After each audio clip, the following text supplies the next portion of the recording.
ಸಾಮಾನ್ಯವಾಗಿ ಕೇಳ್ತಾ ಇರ್ತೀವಿ ಕಾರ್ಯಕ್ರಮದ ಕೊನೆಯಲ್ಲಿ ಏನ್ ಸಂದೇಶ ಕೊಡ್ತೀರಿ ಅಂತ. ಒಂದು ವಾಕ್ಯವನ್ನು ಹೇಳ್ತೀನಿ. ಹಾಲನ್ನು ನಾವು ಹಸುವಿನಿಂದ ಅಥವಾ ಎಮ್ಮೆಯಿಂದ ಕರಿತೀವಿ, ಅದನ್ನು ಕುದಿಸ್ತೀವಿ, ಕೆನೆ ತೆಗಿತೀವಿ, ಮೊಸರು ಮಾಡ್ತೀವಿ, ಮಜ್ಜಿಗೆ ಮಾಡ್ತೀವಿ, ಬಂದಂಥ ಬೆಣ್ಣೆ ಮಾಡ್ತೀವಿ, ಬೆಣ್ಣೆಯಿಂದ ತುಪ್ಪನ್ನು ಮಾಡ್ತೀವಿ.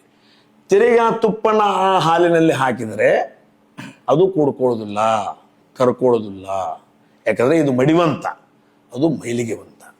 ಅದಕ್ಕೆ ಸಜ್ಜನರ ಸಂಘ ಮಾಡೋದ್ರ ಮುಖಾಂತರ ಸಮಾಜದಲ್ಲಿ ನೀವು ಬೆಳ್ಕೊಡ್ರಿ, ನಿಮ್ಮ ಮನೆತನ ಬೆಳೆಸ್ರಿ, ನಿಮ್ಮ ಊರಿನ ಗೌರವವನ್ನು ಬೆಳೆಸ್ರಿ, ದೇಶಕ್ಕೆ ಒಂದು ಒಳ್ಳೆಯ ಸಂದೇಶವನ್ನು, ಶಕ್ತಿಯನ್ನು ಕೊಡುವಂಥ ಕೆಲಸ ನೀವು ಮಾಡ್ರಿ ಅನ್ನುವಂಥ ಬಯಕೆ ನಿಮ್ಮ ಅಣ್ಣನಾಗಿ, ನಿಮ್ಮ ತಮ್ಮನಾಗಿ, ನಿಮ್ಮ ಮನೆಯ ಮಗನಾಗಿ ಅಥವಾ ಹಕ್ಕಿನಿಂದ ನಾನು ರಮೇಶನ ಹೇಳಾಕತ್ತ ಅಂತ ತಿಳ್ಕೊಡ್ರಿ. ಆ ನಿಟ್ಟಿನಲ್ಲಿ ನಿಮ್ಮ ಜೀವನದಲ್ಲಿ ಸಮಸ್ಯೆಗಳನ್ನು ಸೃಷ್ಟಿ ಮಾಡ್ಕೊಳ್ಳೋದೇ ಸೋಪಾನವಾಗಿರ್ತಕ್ಕಂಥ ಜೀವನ ನಿಮ್ಮ ತಂದೆ ತಾಯಿ, ಅಕ್ಕ ತಂಗಿ, ಅಣ್ಣ ತಮ್ಮ, ಬಂಧು ಬಳಗ ಜೊತೆ ತಾವು ತಮ್ಮ ಜೀವನವನ್ನು ಸಾಗಿಸ್ರಿ. ಮತ್ತು ಮನೆಗೆ ಬಂದಂಥ ಜನರಿಗೆ ಏನು ನೀರು, ಒಂದು ಹಣ್ಣು, ರೊಟ್ಟಿಯೋ ಅಥವಾ ಅರಿವಿಯೋ ಅಂಗಿಯೋ ಏನೋ ಕೇಳಕ್ಕೆ ಬಂದಾಗ ದಾನ ಧರ್ಮ ಮಾಡಿದ್ರೆ ಆ ಪುಣ್ಯ ನಾಳೆ ನಿಮ್ಮ ಮಕ್ಕಳಿಗೆ ನಿಲ್ತದೆ, ನಿಮ್ಮ ಮೊಮ್ಮಕ್ಕಳಿಗೆ ನಿಲ್ತದೆ.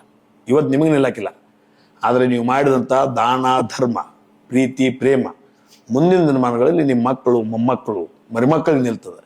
ಇವತ್ತು ಉಮೇಶ್ ಕತ್ತಿ ನಾನು ಪುಣ್ಯ ಮಾಡಿದೆವು, ಪಾಪ ಮಾಡಿದೆವು ನಂಗೆ ಗೊತ್ತಿಲ್ಲ, ಆದರೆ ನಾನು ಖಂಡಿತವಾಗಿ ಹೇಳ್ತೀನಿ, ನಮ್ಮ ತಂದೆ, ನಮ್ಮ ತಾಯಿ, ನಮ್ಮ ಅಜ್ಜ, ನಮ್ಮ ಆಯಿ ಅಥವಾ ನಮ್ಮ ಮಂದಣದ ಹಿಂದಿನ ಹಿರಿಯರು ಅವ್ರೇನೋ ಒಳ್ಳೆಯ ಕೆಲಸ ಮಾಡಿದರೆ ಅದು ಪುಣ್ಯ ಈಗ ನಮಗೆ ಬಂದಿರ್ತದೆ. ನಾವು ಒಳ್ಳೆಯ ಕೆಲಸಗಳನ್ನ ಮಾಡಿದ್ರೆ ನಮ್ಮ ನಾಳಿನ ಪುಣ್ಯ ನಮ್ಮ ಮಕ್ಕಳು, ಮೊಮ್ಮಕ್ಕಳಿಗೆ ಬಂದು ನಿಲ್ತದ ಅನ್ನೋಂಥ ಭಾವನೆ ನನ್ನಲ್ಲಿದೆ. ಅದಕ್ಕೆ ಒಳ್ಳೆಯ ಕೆಲಸ ಮಾಡಿ ಒಳ್ಳೆಯವರಂಥವರಾಗಿ ಬದುಕ್ರಿ ಅನ್ನುವಂಥ ಹಾರೈಕೆ ತಮ್ಮೆಲ್ಲರಿಗೂ ಇದೇ ಸಂದರ್ಭದಲ್ಲಿ ಶುಭವನ್ನು ಕೋರ್ತೀನಿ.